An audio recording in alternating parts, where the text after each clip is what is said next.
ఇది బ్రష్. ఇప్పుడు చేయండి.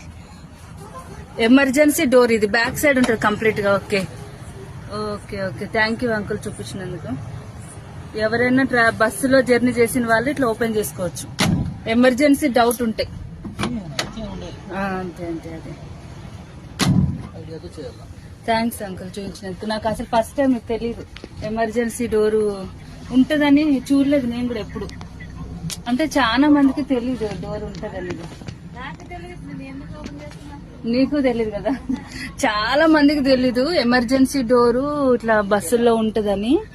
మనం స్లీపర్ లో మెయిన్ వచ్చేసి ఇట్లాంటి స్లీపర్ లో ఉంటది, ఖచ్చితంగా చూసుకోవాలి.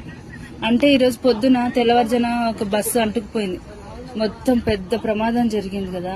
వాళ్ళకి ఎమర్జెన్సీ డోర్ ఎక్కడుందో తెలియక ఇరుక్కుపోయి చనిపోయారు.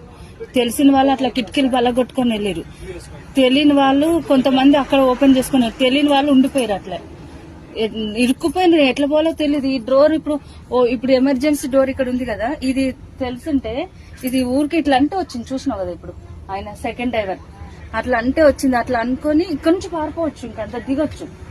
ఏదన్నా కొంచెం చిన్న ఇరుక్కుపోవాలి, ఇంకా వాళ్ళు అటు పోలేరు ఇటు పోలేరు. ఈ గ్లాసెస్ అసలు ఓపెన్ కావు. ఇవి ఎంత టైట్ గా ఎంత గుద్దినా మనకు లేడీస్ కి అసలు రావు, పిల్లలకి అసలు రావు. ఎవరో కొంచెం తెలిసిన బలవంతులు అయితేనే పలగొట్టుకుని పోగలుగుతారు. అందుకని ఈ ఎమర్జెన్సీ డోర్ చూపెట్టండి అంకుల్ అని ఇందాక అడిగిన ఎమ్నూర్లా అడిగితే ఇప్పుడు చూపించండి. ఎంత ఈజీగా ఉంది, ఫస్ట్ టైం కదా. ఇవి చూసుకొని ఎప్పుడైనా ఓపెన్ చేసుకొని ఎవరైనా కానీ వెళ్ళొచ్చు అని, అంతే. బాగుంది. ఈ టెక్నిక్ తెలిస్తే అందరు చూస్తే ఒకసారి తెలుస్తుంది, అందరికి తెలుసుకోవాలి కదా, అందుకు.